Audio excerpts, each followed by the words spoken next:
చలో జై తెలంగాణ. త్యాగాలు ఎవరివి భోగాలు ఎవరికి, త్యాగాలు ఎవరివి భోగాలు ఎవరికి, సచ్చి సాధించిన ప్రత్యేక రాష్ట్రంలో విగ్రహాలు ఎవరివో రేవంతు, విగ్రహాలు ఎవరివో రేవంతు, శాసనాలు ఎవరివో, శాసనాలు ఎవరివో రేవంతు, నాశనాలు ఎవరికో, శాసనాలు ఎవరివో రేవంతు, నాశనాలు ఎవరికో. జోహార్ తెలంగాణ మన వీరులకు. నేనే శాసనం నాదే శాసనం అని విర్రవీగుతున్న యనుమల రేవంత్ రెడ్డి గారు ఒక కొత్త అధ్యాయానికి మొదలు పెట్టబోతున్నాడు. ఆల్రెడీ స్టార్ట్ చేసిండు ఆయనే.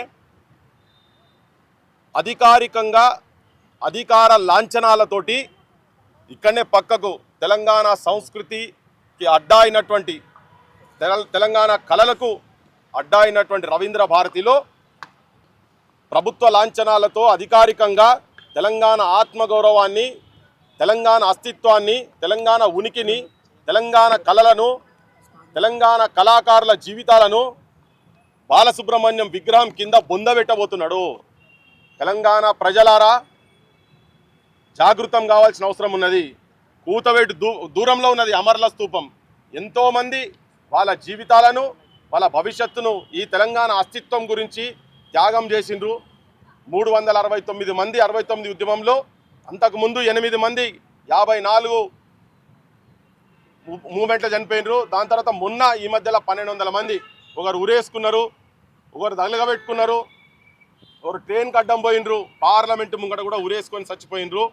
కొంతమంది యూనివర్సిటీ పిల్లలైతే ఈ ఖాళీ ఇక్కడ దాకా వచ్చి ఈ అమర్ల దగ్గర వాళ్ళు మేము కూడా ఒక పువ్వు లెక్క ఉండేటట్టుగా మా బాడీని ఇక్కడ దాకా తీసుకొచ్చి, శవాన్ని ఇక్కడ తీసుకొచ్చిన అంతిమ కోరిక. అంటే అంత ఘోరమైన సిచ్యువేషన్స్ ఉన్న టైంలలో ఈ ఆత్మగౌరవాన్ని, తెలంగాణ అస్తిత్వాన్ని కాపాడే మూమెంట్లో చనిపోతే ఇవాళ దానికి పక్కకే ఇక్కడి నుంచి చూస్తాడు కనబడుతుంది. అపహాస్యం చేసేటట్టుగా, అవమానం చేసేటట్టుగా, తెలంగాణలోకి అసలు వీళ్ళ బతుకులే కావన్నట్టుగా ఒక అహంకార పోకడతోటి పరాయి పాలకుల చేతులల్లా ఒక కిరాయి మనిషి రేవంత్ రెడ్డి ఒక కిరాయి పాటగాని విగ్రహం పెడుతున్నాడు. దీన్ని తీవ్రంగా మేము హెచ్చరిక చేస్తున్నాం. నిన్నటిదాకా రిక్వెస్ట్ చేసినాం, ఇప్పుడు హెచ్చరిక చేస్తున్నాం. తస్మాత్ జాగ్రత్త రేవంత్. నీ ప్రభుత్వం, నువ్వు ఇంతకుముందు ఊడిగం చేసినావు కానీ నమ్మినాం తెలంగాణ ప్రజలు. నువ్వు చంద్రబాబుకు ఆంధ్ర పాలకుల దగ్గర ఈడ పిట్టలు రాలినట్టు రాలుతుంటే కూడా బెల్లి లలితక్కను 17-18 ముక్కలు నరికినప్పుడు నువ్వు ఆ క్యాంపులనే ఉన్నావు. గద్దరన్న మీద తూటాలు పడ్డప్పుడు కూడా ఆ క్యాంపులనే ఉన్నావు. ఎంతోమంది చచ్చిపోతున్నా కానీ పిల్లలు నీ పేరు రాసి ఆత్మహత్య చేసుకున్నారు.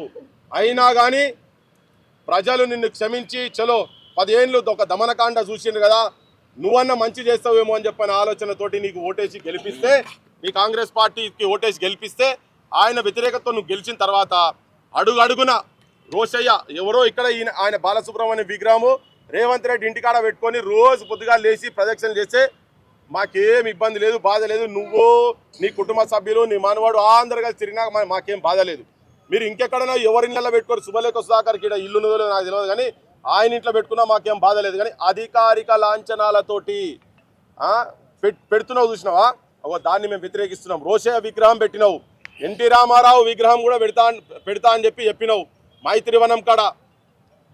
అయ్యా ఎన్టీ రామారావు ఏమేమి చేసిండో చర్చకు వస్తాం. ఆ వేదిక మీద నువ్వు మాట్లాడుకుంటే ఏం చెప్పినావు అంటే, తొక్కుతా ఎవడన్నా పెద్ద ఆయన విగ్రహం పెడతా అంటే వ్యతిరేకించే దుర్మార్గుడు ఎవడన్నా ఉంటాడా, వాడు ఎవడన్నా ఉంటా మూసిలేసి తొక్కుతా అని చెప్పిండు.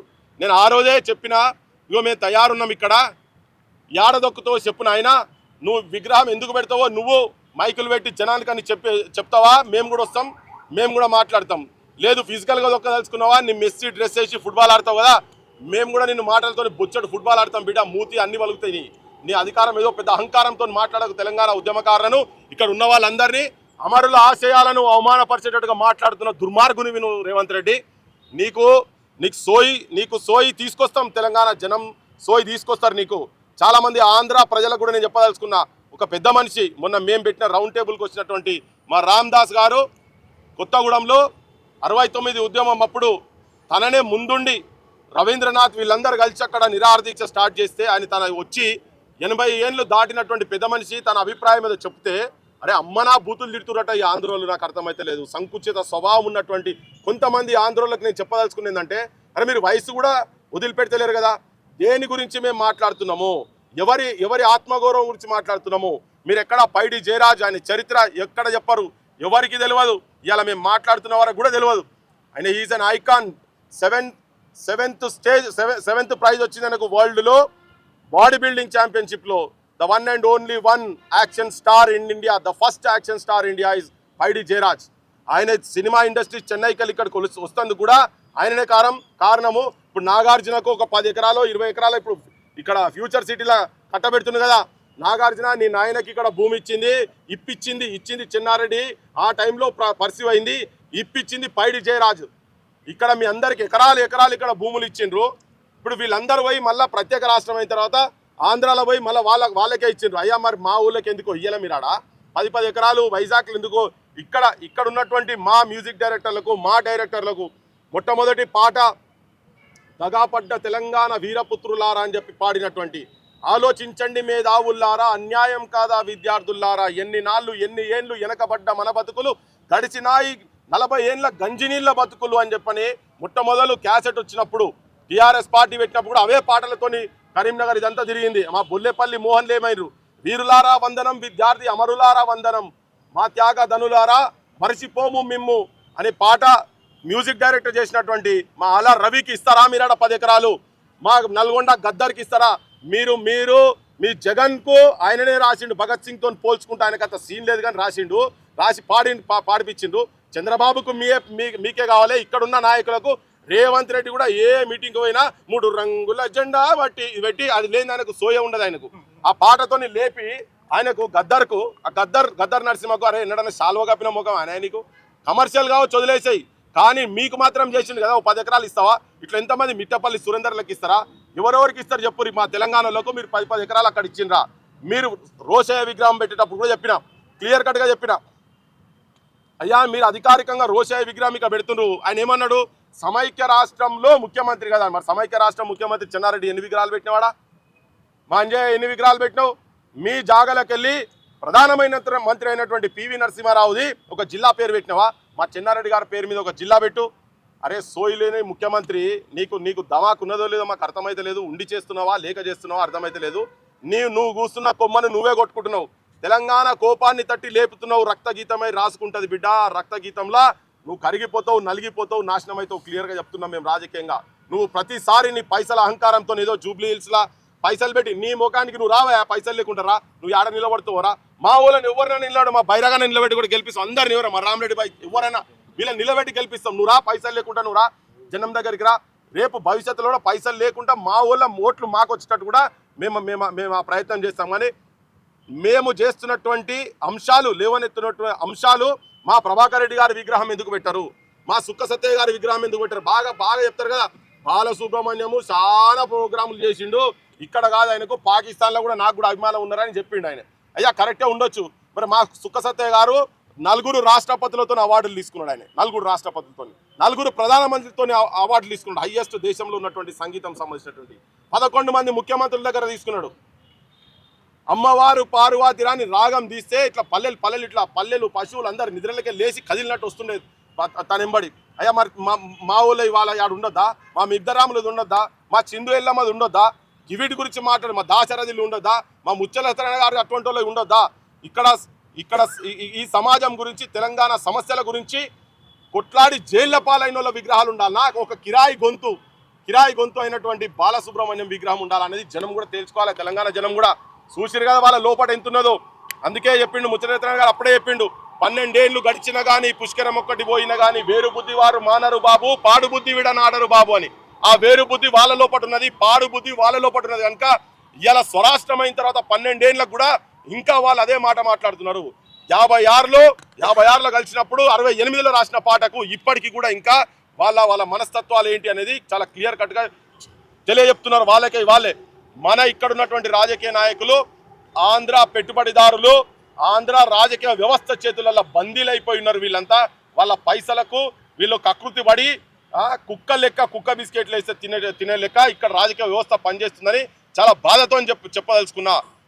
విజ్ఞప్తి ఏంటంటే ఎవరన్నా మాట్లాడదలుచుకుంటే అంశాల మీద ఎవరి చరిత్ర మీద మాట్లాడతారు చెప్పండి. ప్రభాకర్ రెడ్డి గారి చరిత్ర మీద మాట్లాడతారా, కత్తి కాంతారావు చరిత్ర మీద మాట్లాడతారా, లేకపోతే మా దాశరథి గురించి మాట్లాడతారా, ఇంకెవరి గురించి మాట్లాడతారు, ముచ్చరత్నారాయణ గారి గురించి మాట్లాడతారా, మా జానపదాలకే నిలువైనటువంటి మా శంకర్ సారంగపాణిల గురించి మాట్లాడతారా, ఎవరి గురించి మాట్లాడతారు చెప్పండి. కనీసం మీతోనే ఉండి సమైక్యవాదంతో శ్రీనారాయణ రెడ్డి గారి కన్నా మీరు గౌరవం ఇచ్చినరా? మీ ఇంట్లో పెట్టుకుంటే మాకేం పంచాయతీ లేదు. అధికారికంగా ముఖ్యమంత్రి నువ్వు సోయిన్నోను అయితే జీవోలు తీసుకొచ్చి ఉద్యోగాలు ఇవ్వయా. నువ్వు అన్న 2 లక్షల ఉద్యోగాలు, పెన్షన్లు నువ్వు చెప్పినావు. మా ఊళ్ళకు 25,000 అన్నావు, 250 గజాలు అన్నావు. ఈ జీవోలు ఇటువంటి జీవోలు పెన్షన్లు నువ్వు పెన్షన్లు అటువంటి జీవోలు తీసుకురా. పిల్లలకు స్కాలర్షిప్ల జీవోలు తీసుకురా. ఈ జీవో బాలసుబ్రహ్మణ్యం విగ్రహం పెట్టకపోతే ఇప్పుడు తుఫాన్ వస్తుందట. అంటే తెలంగాణ అస్తిత్వాన్ని పొందబెట్టే ప్రయత్నం ఏదైతే రేవంత్ రెడ్డి చేస్తున్నావో తస్మాత్ జాగ్రత్త. నీ పార్టీ వాళ్ళు కూడా సోయిన్నోళ్ళు. రాహుల్ గాంధీ మీరు ఏమైనా సోయి ఉండేది ఉంటే ఈయన తలకాయల సీవేజ్ పోతున్నది, డ్రైనేజ్ పోతున్నది. ఆ డ్రైనేజ్ తీసేసి ఏమైనా సద్బుద్ధి కలగాలని చెప్తున్నాం. ఒకవేళ మీరు ఇప్పుడు చాలా మంది నువ్వు గౌరవించుకున్నట్టు పెద్ద మనిషే చెప్పిండు, ఓ జర్నలిస్ట్ పెద్ద మనిషి చెప్పిండు చెప్పులు మెడకేస్తా అని చెప్పని. విన్నావా? మా వాళ్ళు ఒకరొకరు లోపట ఉడుకుతున్నారు. ఇలా మా ఇక్కడ తెలంగాణ సంబంధించిన కవులు వీళ్ళందరూ కూడా కవులు కావచ్చు, రచయితలు గుండె గాలి. ఇలా ఫేస్బుక్లలో ఒక్కొక్కరు మెసేజ్లు చూడండి ఒక్కసారి. యువతరం కూడా చూడాల్సిన అవసరం ఉన్నది. మా దగ్గర ఇప్పుడు ఏంటంటే తెలంగాణలో ఎన్నికలు, గ్రామ పంచాయతీ ఎన్నికలు ఉన్నాయి కాబట్టే మీకు ఆ సెగ తలుగుతలేదు. 4 రోజులు అయితే మీకు కూడా సెగ తలుగుతుంది. మా యువకులు ఒక్కసారి యూనివర్సిటీలకి వెళ్ళి కిందికి పోతే మీకు కూడా సెగ తలుగుతుంది. మీరు జాగ్రత్త. ఈ ప్రయత్నం ఏదైతే జరుగుతున్నదో విగ్రహాలు పెట్టి తెలంగాణ ఆత్మగౌరవాన్ని వంచే ప్రయత్నమే జరుగుతున్నదో వెంటనే ఆపుకోండి. అది మీకే మంచిది. ఒకవేళ ఆపకుంటే మాత్రం పరిణామాలకు బాధ్యులు మీరే. రేపు ఆ బాలసుబ్రహ్మణ్యంకు విగ్రహానికి ఏ మాత్రం చెప్పులేసినా, తలగబెట్టినా, కూలగొట్టినా అది మీరే బాధ్యత వహించాల్సి ఉంటుంది. కేసులు ఏమైతే 2-3 పోతారు వస్తారు కావచ్చు. అందరు మా లెక్క గాంధీవాదులు ఉండరు.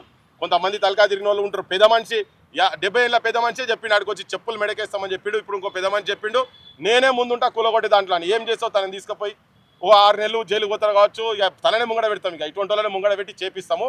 కానీ ఒకటే గాంధీవాదంలో మేము అడుగుతున్నాము, మీరు బంద్ చేయండి గవర్నమెంట్కు.